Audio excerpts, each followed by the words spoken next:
ಈ ಬಯೋಫ್ಯೂಯಲ್ ಅಂದರೆ ಏನು, ಹೇಗೆ ಇದಕ್ಕೆ ನಮ್ಮ ಇಂಡಿಯಾ ಶಿಫ್ಟ್ ಆಗುತ್ತೆ, ಈ ಬಯೋಫ್ಯೂಯಲ್ ಎಲೆಕ್ಟ್ರಿಕ್ ವೆಹಿಕಲ್ಗಿಂತ ಹೇಗೆ ಬೆಟರ್ ಅಂತ ಎಲ್ಲ ಡಿಸ್ಕಸ್ ಮಾಡೋಣ. ಹೂ ಸ್ಟಾಪ್ಡ್ ಯು? ನಿಮ್ಮನ್ನ ತಡೆದಿರುವವರು ಯಾರು?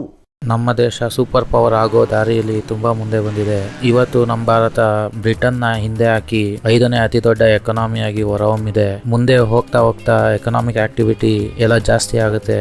ಇದ್ರ ಜೊತೆಗೆ ನಮ್ಮ ಇಂಡಿಯಾ ಎದುರುಗಡೆ ಹಲವಾರು ಟಾರ್ಗೆಟ್ಗಳು ಕೂಡ ಬೇರೆ ಇದೆ. 2070 ಅಷ್ಟೊತ್ತಿಗೆ ನೆಟ್ ಝೀರೋ ಎಮಿಷನ್, ನಾವೇನ್ ಕಾರ್ಬನ್ ಡೈಆಕ್ಸೈಡ್ ಎಮಿಟ್ ಮಾಡ್ತೀವೋ ಅದನ್ನ ಝೀರೋ ತರಬೇಕು ಅಂತ, ಮತ್ತೆ 50% ಎನರ್ಜಿ ನಾವೇನ್ ಪ್ರೊಡ್ಯೂಸ್ ಮಾಡ್ತೀವಿ ಅದು ರಿನ್ಯೂವಬಲ್ ಸೋರ್ಸ್ ಅಲ್ಲೇ ಪ್ರೊಡ್ಯೂಸ್ ಮಾಡಬೇಕು ಅಂತ ಹೇಳಿ ಬೇರೆ ಒಂದು ಏಮ್ ನ ಇಟ್ಕೊಂಡಿದೀವಿ. ಈ ಟಾರ್ಗೆಟ್ ಎಲ್ಲ ಅಚೀವ್ ಮಾಡಬೇಕು ಅಂದ್ರೆ ಇದು ರೈಟ್ ಟೈಮು ನಾವು ಬಯೋಫ್ಯೂಯಲ್ಗೆ ಶಿಫ್ಟ್ ಆಗಕ್ಕೆ.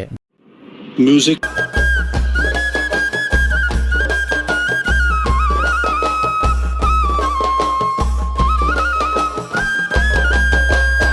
ಡೇಟಾ ಪ್ರಕಾರ 2022-23 ಲಾಸ್ಟ್ ಇಯರ್ ಏನಿದೆ, ನಮ್ಮ ದೇಶದಲ್ಲಿ 85 ಮಿಲಿಯನ್ ಟನ್ ಡೀಸೆಲ್ ಮತ್ತೆ 34.97 ಮಿಲಿಯನ್ ಟನ್ ಪೆಟ್ರೋಲ್ನ ಬಳಕೆ ಮಾಡಿದೀವಿ. ಇಡೀ ವರ್ಲ್ಡ್ನೇ ಲೆಕ್ಕ ತಗೊಂಡ್ರೆ ನಮ್ಮ India one of the largest consumer ಮತ್ತೆ ಇಂಪೋರ್ಟರ್ ಆಫ್ ಕ್ರೂಡ್ ಆಯಿಲ್ ಅಂತಾನೆ ಹೇಳ್ಬೋದು.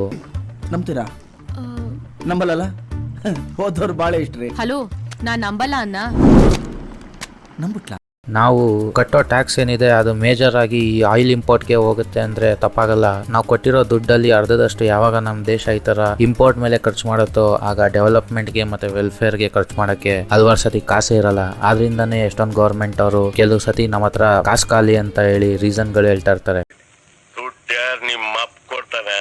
ಇಲ್ಲಿ ಮೇನ್ ಪ್ರಾಬ್ಲಮ್ ಏನು ಅಂದ್ರೆ ನಮ್ಮ ದೇಶದಲ್ಲಿರೋ ಡಿಮ್ಯಾಂಡ್ ಈ ಪೆಟ್ರೋಲ್ ಮತ್ತೆ ಡೀಸೆಲ್ಗೆ. ಮೇಜರ್ ಪೆಟ್ರೋಲ್ ಡೀಸೆಲ್ ಕನ್ಸ್ಯೂಮ್ ಮಾಡೋದು ಆಟೋಮೊಬೈಲ್ ಸೆಕ್ಟರ್ ಅಂತಾನೆ ಹೇಳ್ಬೋದು. ಮೆಜಾರಿಟಿ ನಾವು ಇಂಪೋರ್ಟ್ ಮಾಡೋ ಆಯಿಲ್ ಎಲ್ಲ ಅದಕ್ಕೆ ಹೋಗುತ್ತೆ. ಸದ್ಯಕ್ಕೆ ನಮ್ಮ ಹತ್ರ ಇರೋದು ಒಂದೇ ಆಪ್ಷನ್, ನಾವೇನೀಗ ಯೂಸ್ ಮಾಡ್ತಾ ಇದೀವಿ ಇಂಟರ್ನಲ್ ಕಂಬಷನ್ ಇಂಜಿನ್ ಬದಲಾಗಿ ಎಲೆಕ್ಟ್ರಿಕ್ ವೆಹಿಕಲ್ಗಳನ್ನ ತಗೊಳ್ಳೋದು ಅಷ್ಟೇ. ಬಟ್ ಅದು ನಮ್ಮ ಪ್ರಾಬ್ಲಮ್ನ ಕಂಪ್ಲೀಟ್ ಆಗಿ ಸಾಲ್ವ್ ಮಾಡ್ತಿಲ್ಲ. ಬರೀ ಕೆಲವು ಜನಗಳು ಮಾತ್ರ ಈ ಎಲೆಕ್ಟ್ರಿಕ್ ವೆಹಿಕಲ್ಗಳನ್ನ ತಗೊಳಕ್ಕೆ ಆಸಕ್ತಿ ತೋರಿಸ್ತಿದ್ದಾರೆ. ಯಾಕಂದ್ರೆ ಮೇನ್ ಆಗಿ ಚಾರ್ಜಿಂಗ್ ಇನ್ಫ್ರಾಸ್ಟ್ರಕ್ಚರ್ ಇಲ್ಲ, ಮತ್ತೆ ಜಾಸ್ತಿ ಲಾಂಗ್ ಟ್ರಾವೆಲ್ ಮಾಡೋದಂತೂ ತುಂಬಾ ಕಷ್ಟ ಆಗುತ್ತೆ. ಆಮೇಲೆ ಮೇನ್ ಬ್ಯಾಟ್ರಿಗೆ ಬೇಕಾಗೋ ರಾ ಮೆಟೀರಿಯಲ್ ನಾವು ಚೈನಾ ಇಂದ ಇಂಪೋರ್ಟ್ ಮಾಡ್ಕೋತಾ ಇದೀವಿ. ಯಾಕೆಂದ್ರೆ ನಮ್ಮ ಹತ್ರ ಅದನ್ನ ಮೈನ್ ಮಾಡಿ ಅದನ್ನ ಎಕ್ಸ್ಟ್ರಾಕ್ಟ್ ಮಾಡಿ ಅದರಿಂದ ಪ್ರೊಡ್ಯೂಸ್ ಮಾಡೋ ಟೆಕ್ನಾಲಜಿ ಆಗ್ಲಿ ಇನ್ಫ್ರಾಸ್ಟ್ರಕ್ಚರ್ ಆಗ್ಲಿ ನಮ್ಮಲ್ಲಿಲ್ಲ. ಇದ್ರ ಜೊತೆಗೆ ಈ ಚೈನಾದವ್ರು ಕಳಿಸೋ ಬ್ಯಾಟ್ರಿ ಬಂಡವಾಳ ನಿಮ್ಗೆಲ್ಲ ಗೊತ್ತೇ ಇದೆ. ಇಷ್ಟು ಎದ್ರಕೊಂಡ್ರೆ ಹೆಂಗೆ ಗೋವಿಂದಣ್ಣ? ಎದ್ರಕೋಬಾರ್ದು, ಆಗೋದೆಲ್ಲ ಒಳ್ಳೇದಕ್ಕೆ. ಈ ಎಲ್ಲ ಪ್ರಾಬ್ಲಮ್ಗಳು ಇರೋದ್ರಿಂದಾನೇ ಎಲೆಕ್ಟ್ರಿಕ್ ವೆಹಿಕಲ್ ನ ಜನಗಳು ತಗೊಳಕ್ಕೆ ಹಿಂದೆ ಮುಂದೆ ನೋಡ್ತಾರೆ. ಈ ಎಲ್ಲ ಪ್ರಾಬ್ಲಮ್ಗಳನ್ನ ಅಡ್ರೆಸ್ ಮಾಡಕ್ಕೆ ನಮ್ಮ ಹತ್ರ ಒಂದು ಒಳ್ಳೆ ಬೆಟರ್ ಆಪ್ಷನ್ ಇದೆ, ಅದೇ ಬಯೋಫ್ಯೂಯಲ್. ಇದು ಒಂದು ಮೋಸ್ಟ್ ಫೀಸಿಬಲ್ ಮತ್ತೆ ಅಫೋರ್ಡಬಲ್ ಆಪ್ಷನ್ ಅಂತಾನೆ ಹೇಳ್ಬೋದು. ಈ ಬಯೋಫ್ಯೂಯಲ್ ಅನ್ನೋ ಆಪ್ಷನ್ ನಮ್ಮ ಇಂಡಿಯಾದಲ್ಲಿ ಯೂಸ್ ಮಾಡೋದ್ರಿಂದ ಈಗಾಗಲೇ ಪೆಟ್ರೋಲ್ ಮತ್ತೆ ಡೀಸೆಲ್ ಗಾಡಿಗಳಿರೋರು ಅದನ್ನ ಮಾರಿ ಬೇರೆ ಗಾಡಿ ತಗೋಬೇಕು ಅನ್ನೋ ಚಿಂತೆ ಇರಲ್ಲ. ಮತ್ತೆ ಬಡವರು ಜಾಸ್ತಿ ಕಾಸು ಖರ್ಚು ಮಾಡಿ ಎಲೆಕ್ಟ್ರಿಕ್ ವೆಹಿಕಲ್ ತಗೊಳ್ಳೋ ತಲೆನೋವು ಇರಲ್ಲ. ಬಯೋಫ್ಯೂಯಲ್ ಅಂದ್ರೆ ಈ ಫ್ಯೂಯಲ್ ಪ್ಲಾಂಟ್ ಮತ್ತೆ ಆನಿಮಲ್ ವೇಸ್ಟ್ ಮತ್ತೆ ಹಲವಾರು ಫುಡ್ ಕ್ರಾಪ್ ಮತ್ತೆ ಫಾರ್ಮ್ ರೆಸಿಡ್ಯೂ ಏನೇನ್ ಬರುತ್ತೆ ಅದರಿಂದ ತಯಾರು ಮಾಡೋ ಫ್ಯೂಯಲ್ಗೆ ಬಯೋಫ್ಯೂಯಲ್ ಅಂತಾರೆ. ಈ ಎಲ್ಲಾ ಪ್ರಾಡಕ್ಟ್ಸ್ ನಾವ್ ಏನು ಯೂಸ್ ಮಾಡ್ತೀವಿ ಬಯೋಫ್ಯೂಯಲ್ ಪ್ರೊಡ್ಯೂಸ್ ಮಾಡಕ್ಕೆ ಅದನ್ನ ಬಯೋಮಾಸ್ ಅಂತ ಹೇಳಿ ಕರಿತೀವಿ. ಈ ಫ್ಯೂಯಲ್ ನ ನಾವ್ ಯಾವಾಗ ಎನ್ವಿರಾನ್ಮೆಂಟ್ ಅಲ್ಲಿ ರಿಲೀಸ್ ಮಾಡ್ತೀವೋ ಆಗ ಅದು ಆಟೋಮೆಟಿಕ್ ಆಗಿ ನ್ಯಾಚುರಲಿ ಡಿಕಂಪೋಸ್ ಆಗುತ್ತೆ. ಈ ಅಬಿಲಿಟಿ ಇರೋದ್ರಿಂದಾನೇ ಬಯೋಫ್ಯೂಯಲ್ ಒಂದು ಸಸ್ಟೈನಬಲ್ ಸೋರ್ಸ್ ಅಂತ ಹೇಳ್ಬೋದು. ಅಯ್ಯೋ, ಈ ನನ್ನ ಮಕ್ಕಳು ಮತ್ತೆ ಶುರು ಮಾಡಿದ್ರಯ್ಯ. ಬಯೋಫ್ಯೂಯಲ್ ನ ಪ್ರೊಡ್ಯೂಸ್ ಮಾಡಕ್ಕೆ 4 ವಿಧಾನಗಳಿದೆ. ಈ ಸ್ಟೇಜ್ಗಳನ್ನ ಜನರೇಷನ್ ಗಳ ಮೂಲಕ ಐಡೆಂಟಿಫೈ ಮಾಡ್ತಾರೆ. ಫಸ್ಟ್ ಜನರೇಷನ್ ಬಯೋಫ್ಯೂಯಲ್ ನ ಪ್ರೊಡ್ಯೂಸ್ ಮಾಡೋದು ಫುಡ್ ಕ್ರಾಪ್ಸ್ ಅಲ್ಲಿ. ಈಗ ಶುಗರ್ ಕೇನು ಮತ್ತೆ ಜೋಳ ಮತ್ತೆ ಹಲವಾರು ಫುಡ್ ಕ್ರಾಪ್ಸ್ ಏನ್ ಬರುತ್ತೆ ಅದರಿಂದ ಪ್ರೊಡ್ಯೂಸ್ ಮಾಡೋದಕ್ಕೆ ಫಸ್ಟ್ ಜನರೇಷನ್ ಅಂತಾರೆ. ಈಗ ಸದ್ಯಕ್ಕೆ ನಮ್ಮ ಇಂಡಿಯಾ ಪ್ರೊಡ್ಯೂಸ್ ಮಾಡ್ತಾ ಇರೋ ಬಯೋಫ್ಯೂಯಲ್ ಎಲ್ಲ first generation biofuel. Excess food production ಏನಾಗುತ್ತೆ ನಮ್ಮ ಇಂಡಿಯಾದಲ್ಲಿ ಅದನ್ನೆಲ್ಲ ಯೂಸ್ ಮಾಡ್ಕೊಂಡು ನಾವು ಇಥನಾಲ್ ನ ಪ್ರೊಡ್ಯೂಸ್ ಮಾಡ್ತಾ ಇದೀವಿ ಪೆಟ್ರೋಲ್ ಜೊತೆ ಬ್ಲೆಂಡ್ ಮಾಡಕ್ಕೆ. ಸೆಕೆಂಡ್ ಜನರೇಷನ್ ಬಯೋಫ್ಯೂಯಲ್ ಏನ್ ಬರುತ್ತೆ ಅದು ಫಾರ್ಮ್ ರೆಸಿಡ್ಯೂ ಇಂದ ಪ್ರೊಡ್ಯೂಸ್ ಮಾಡೋದು. ಫಾರ್ಮ್ ರೆಸಿಡ್ಯೂ ಅಂದ್ರೆ ಈ ಹೊಲಗಳಲ್ಲಿ ನಾವು ಯಾವಾಗ ಬೆಳೆ ಎಲ್ಲ ತೆಗಿತೀವೋ ಅವಾಗ ಏನು ಕಡ್ಡಿ ಹುಲ್ಲು ಕಸಗಳು ಮಿಕ್ಕಿರುತ್ತೋ ಅದನ್ನ ಬಳಸ್ಕೊಂಡು ಬಯೋಫ್ಯೂಯಲ್ ನ ತಯಾರಿಸುವಂತದ್ದು.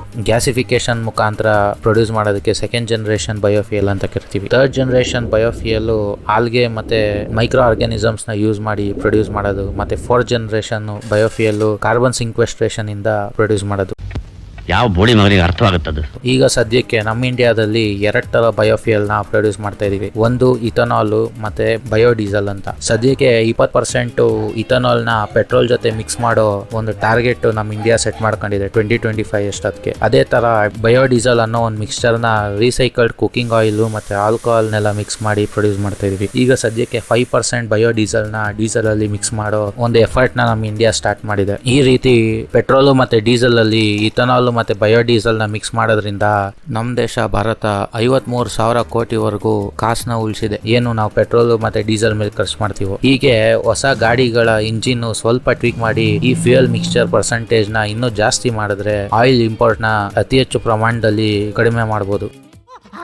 ಈ ತರ ಒಂದು ಮ್ಯಾಟ್ರೇ ನಮಗ್ ಗೊತ್ತಿಲ್ವಲ್ಲಣ್ಣ. ನಮ್ ದೇಶ ಬೆಳಿತಿರೋ ಸ್ಪೀಡ್ ನೋಡಿ ಇಂಟರ್ನ್ಯಾಷನಲ್ ಎನರ್ಜಿ ಏಜೆನ್ಸಿ ಅಂತ ಏನಿದೆ, ಅವರು ಇಡೀ ವರ್ಲ್ಡ್ ಅಲ್ಲೇ ಇಂಡಿಯಾ ಎನರ್ಜಿ ಡಿಮ್ಯಾಂಡ್ ಹೈಯೆಸ್ಟ್ ಇರುತ್ತೆ ಅಂತ ರಿಪೋರ್ಟ್ ಕೊಟ್ಟಿದ್ದಾರೆ. Last financial year import bill $120.7 billion ಆಗಿತ್ತು. ಈ ರೀತಿ ನಾವು ಬಯೋಫ್ಯೂಯಲ್ ಯೂಸ್ ಮಾಡಿ ನಮ್ಮ ಪೆಟ್ರೋಲ್ ಮತ್ತೆ ಡೀಸೆಲ್ ಅಲ್ಲಿ ಬ್ಲೆಂಡ್ ಮಾಡಿ ಮಾರೋದ್ರಿಂದ ಏನಿಲ್ಲ ಅಂದ್ರೂ ಒಂದು 30,000 ಕೋಟಿವರೆಗೂ ನಮ್ಮ ಇಂಪೋರ್ಟ್ ಬಿಲ್ ಕಮ್ಮಿ ಆಗುತ್ತೆ ಅಂತ ಈ ರಿಪೋರ್ಟ್ ಅಲ್ಲಿ ಕೂಡ ಮೆನ್ಷನ್ ಮಾಡಿದ್ದಾರೆ. ಈ ಪ್ರೊಸೆಸ್ ನ ಆಕ್ಸಿಲರೇಟ್ ಮಾಡಕ್ಕೆ ಅಂತಾನೆ ಲಾಸ್ಟ್ ವೀಕ್ G20 ಮೀಟಿಂಗ್ ಅಲ್ಲಿ ಗ್ಲೋಬಲ್ ಬಯೋಫ್ಯೂಯಲ್ ಅಲಯನ್ಸ್ ಅಂತ ಹೇಳಿ ಇದಕ್ಕೆ ಟೆಕ್ನಾಲಜಿ ಎಕ್ಸ್ಪರ್ಟೀಸು ಎಲ್ಲ ಶೇರ್ ಮಾಡಕ್ಕೆ ಅಂತ ಹಲವಾರು ದೇಶಗಳ ಜೊತೆ ಮಲ್ಟಿಲ್ಯಾಟ್ರಲ್ ಮೀಟಿಂಗ್ ನಡೆಸಿದೆ ನಮ್ಮ ಇಂಡಿಯಾ. ಈ ವಿಷಯದ ಬಗ್ಗೆ ನಾವು ವಿಡಿಯೋ ಮಾಡಿರೋದು ಒಂದೇ ಕಾರಣ, ನೀವು ಕಟ್ಟೋ ಟ್ಯಾಕ್ಸ್ ಮನಿ ಎಲ್ಲಿ ಹೋಗುತ್ತೆ, ಅದರಿಂದ ಏನಾದ್ರೂ ಪ್ರಯೋಜನ ಆಗುತ್ತಾ? ನೀವು ಕಷ್ಟಪಟ್ಟು ಕಟ್ಟಿರೋ ಈ ಟ್ಯಾಕ್ಸ್ ನ ಬರೀ ಕಾರ್ಬನ್ ಡೈಆಕ್ಸೈಡ್ ಎಮಿಟ್ ಮಾಡೋದ್ರ ಮೇಲೆ ಖರ್ಚು ಮಾಡೋ ಬದಲು ಅದನ್ನ ಡೆವಲಪ್ಮೆಂಟ್ಗೆ ಮತ್ತೆ ವೆಲ್ಫೇರ್ಗೆ ಯೂಸ್ ಮಾಡಿದ್ರೆ ಒಳ್ಳೇದು ಅನ್ನೋದು ನಮ್ಮ ಅಭಿಪ್ರಾಯ. ಲ್ಯಾಟ್ರಿ ಇನ್ಕಮ್ ಟ್ಯಾಕ್ಸ್. ನಿಮ್ಮ ಅಭಿಪ್ರಾಯ ಏನು ಅಂತ ಕಮೆಂಟ್ ಅಲ್ಲಿ ತಿಳಿಸಿ. ಈ ವಿಷಯನ ನಿಮ್ಮ ಅರಿವಿಗೆ ತರೋದು ನಾವು ಮಾಡ್ತಿರೋ ಒಂದು ಸಣ್ಣ ಎಫರ್ಟ್. ನೀವು ಇದೇ ರೀತಿ ಇನ್ಫಾರ್ಮೇಟಿವ್ ವಿಡಿಯೋ ನೋಡಬೇಕು ಅಂದ್ರೆ ನಿಮಗೆ ಗೊತ್ತು ಏನು ಮಾಡಬೇಕು ಅಂತ.